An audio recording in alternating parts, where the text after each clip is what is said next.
Hello viewers, good afternoon. நம்ம சேனலில் இன்றைக்கி சோயா பிரட்டல் தாங்க செய்ய போகிறோம். வாங்க குயிக்காக எப்படி செய்கிறதுன்னு பார்க்கலாம். சோயா பிரட்டலுக்கு ஃபர்ஸ்ட் நம்ம ஒரு மசாலா ரெடி பண்ணிக்கலாங்க. அதுக்கு ஒரு வடை சட்டி வச்சு பாருங்கள், இந்த அளவு மல்லி எடுத்திருக்கேன்.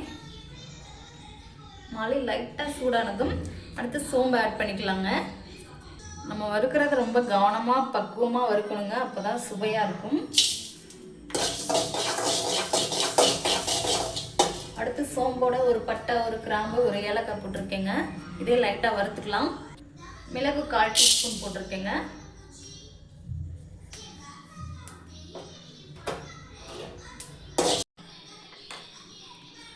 கலர் லைட்டாக சேஞ்ச் ஆகுற அளவுக்கு வறுத்தா போதுங்க. இதுதான் பக்குவம். இதுக்கு மேலே வறுத்திங்கன்னா கசப்பு தன்மை உண்டு பண்ணிடும்.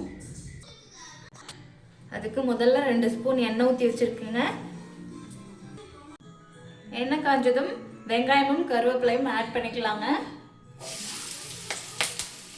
மீடியம் சைஸில் ஒரு பெரிய வெங்காயம் எடுத்துருக்கேங்க. வெங்காயம் நல்லா கலர் சேஞ்ச் ஆகிற வரைக்கும் வதக்கிக்கலாம்.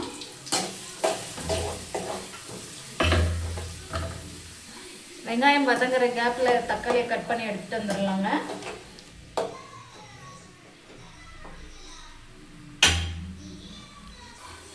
வெங்காயம் இந்த அளவு கலர் சேஞ்ச் ஆனதும் ஒரு ஸ்பூன் இஞ்சி பூண்டு பேஸ்ட் சேர்த்துக்கலாங்க.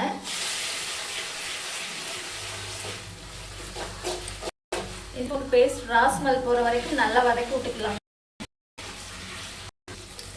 மீடியம் சைஸ் தக்காளி 2 கட் பண்ணி வச்சுருக்கேங்க, இதை ஆட் பண்ணிக்கலாம்.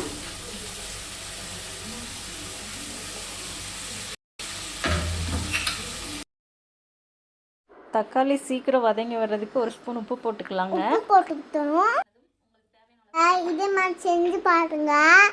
உங்களுக்கு பிடிச்சா செஞ்சு பாருங்க. சூப்பராக இருக்கும். கமெண்ட் பண்ணுங்க. அடுத்து எந்த அளவுக்கு சோயா வேணுமோ நீங்கள் கழுவி சுத்தம் பண்ணி எடுத்து வச்சுக்கோங்க. நீங்கள் வச்சு எடுத்து கொஞ்சம் புதினா சேர்த்துக்கோங்க. நல்லா பரட்டி விடுங்க. இருக்குங்க.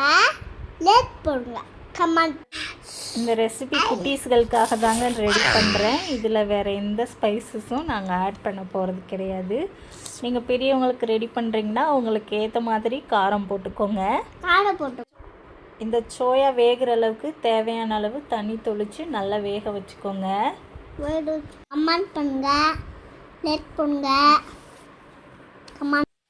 நெக்ஸ்ட் இந்த சோயா பிரட்டலுக்கு முக்கியமானதே நம்ம ஃபஸ்ட்டு அரைச்சி வச்ச அந்த மசாலாவை கொஞ்சம் கொஞ்சமாக இதில் சேர்த்து எல்லா சைடும் பண்ணுற மாதிரி நல்லா மிக்ஸ் பண்ணிக்கோங்க. இந்த மசாலா ரொம்ப நேரம் போட்டு குக் பண்ண தேவையில்லைங்க. போட்டு கரெக்டாக ஒரு 3 மினிட்ஸ்க்குள்ளே உங்கள்கிட்ட இருக்க கொத்தமல்லி தழை இல்லை புதினா ஏதாவது இருக்கிறத தூவி அப்படியே இறக்கி உங்கள் குட்டீஸ்களுக்கு கொடுத்தீங்கன்னா அடுத்தடுத்து கேட்டு இன்னும் வேணும் வேணும்னு கேட்டு சாப்பிட்டுட்டே இருப்பாங்கங்க. அவ்வளோ டேஸ்ட்டாக இருக்கும். கமெண்ட் பண்ண போகிறோம். சோயா கிரேவி அடுக்கு இதோ எங்கள் அம்மா செஞ்சுட்டு இருக்காங்க. உங்கள் அம்மாவுக்கு சேர்த்துன்னா கமெண்ட் பண்ணுங்க. லேட் போடுங்க.